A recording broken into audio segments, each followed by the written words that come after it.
1 Samuel 22. I read from the Institute for Scripture Research, the ISR, because it takes a direct translation from Hebrew to English, Greek to English, and Aramaic to English. Yah is the Elohim of the heavens and the earth, the first and the last and the only. Excuse me. Yah is a very jealous El, so jealous that he doesn't even want the names of idols or mighty ones to come to our lips, and his son Yehoshua died on a stake for the sins of all of humanity more than 2,000 years ago, and the letter J is about 600 years old, and Yehoshua, translated to English, is Joshua. 1 Samuel 22. And David went from there and escaped to the cave of Adullam, A-D with a line underneath of it, U-L-L-A-M. And his brothers and his father's house heard it and went down to him there, and everyone who was in distress, everyone who was in debt, and everyone bitter and being gathered to him. So he became head over them, and there were about 400 men with him. And David went from there to Mitzvah of Moab, and said to the sovereign of Moab, Please let my father and mother come here with you till I know what Elohim does for me. And he left them with the sovereign of Moab, and they dwelt with him all the time that David was in the stronghold.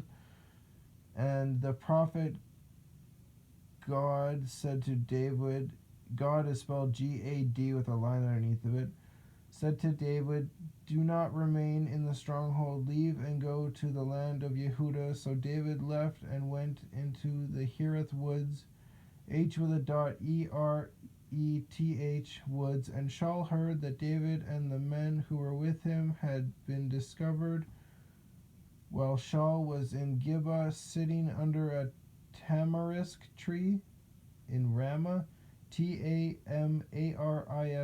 tree in Ramah, Ramah, with his spear in his hand, and all his servants standing about him.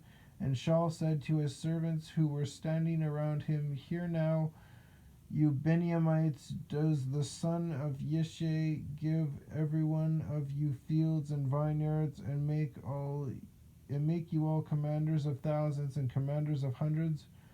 For all of you have conspired against me, and there is no one who reveals to me that my son has made a covenant with the son of Yishai, and there is no one of you who is grieved for me, or reveals to me that my son has stirred up my servant against me to lie in wait, as it is this day. And Doeg, D-O apostrophe E with a half a check mark, G with a line on top of it, the Edomite, E-D with a line underneath of it, O-M-I-T-E, who was set over the servants of Shaul, answered and said, I saw the son of Yishai going to Nob, to Ahimelech, son of Ahitub, A-H with a dot, I-T-U-B with a line underneath of it, and he inquired of Yah for him, gave him food, and gave him the sword of Goliath the Philistine. And the sovereign sent someone to call Ahimelech the priest, son of Ahitub, and all his father's house, the priests who were in Nob. And they all came to the sovereign, and Shaul said, Hear now, son of Ahitub. And he answered, Here I am, my master. And Shaul said to him, Why have you conspired against me, you and the son of Yishai, by giving him bread and a sword, and have inquired of Elohim for him to rise against me to lie in wait, as it is this day? And Ahimelech answered the sovereign and said, Who among all your servants is so trustworthy as David, who is the sovereign's son-in-law, and has turned aside to your counsel, and is esteemed in your house? Have I today begun to inquire of Elohim for him? Far be it from me, let not the sovereign lay a cast against his servant, or against any in the house of my father, for your servant knew not of all this, little or much. And the sovereign said, You shall certainly die, Ahimelech, you and all your father's house. Wow. Again, reprove the oppressor. It says it way back in the beginning of the Bible. Reprove the oppressor. The sovereign then said to the guards who stood about him, turn and put the priests of Yah to death, because their hand also is with David, and because they knew when he fled and did not reveal it to me. But the servants of the sovereign would not lift their hands to come against the priests of Yah. And the sovereign said to Doeg, you turn and come against the priests. So Doeg the Edomite turned and came against the priest and put to death on that day 85 men who wore a linen shoulder garment. And he struck Nob, the city of the priest, with the edge of the sword, from men even to women, from children even to nursing infants, and oxen and donkeys and sheep, with the edge of the sword.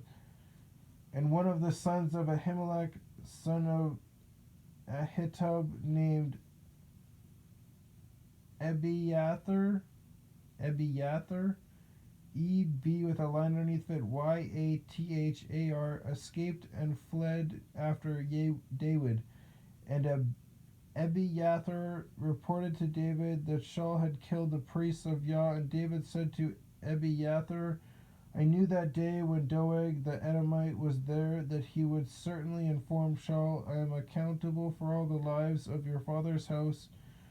Remain with me, do not fear, for he who seeks my life seeks your life, but with me you are safe. This Doeg guy, he should have been put to death too. I would have burned him. Burn him and burn Shaul. Don't stone them, burn them. But they refused to reprove the oppressor, and therefore the oppressor ruled them. They didn't give up. Their rights weren't taken from them. They gave them up. They gave up Yah's laws. They gave up Yah's commands. They gave up Yah's right rulings, and they followed Shaul. They could have killed Shaul, but they didn't.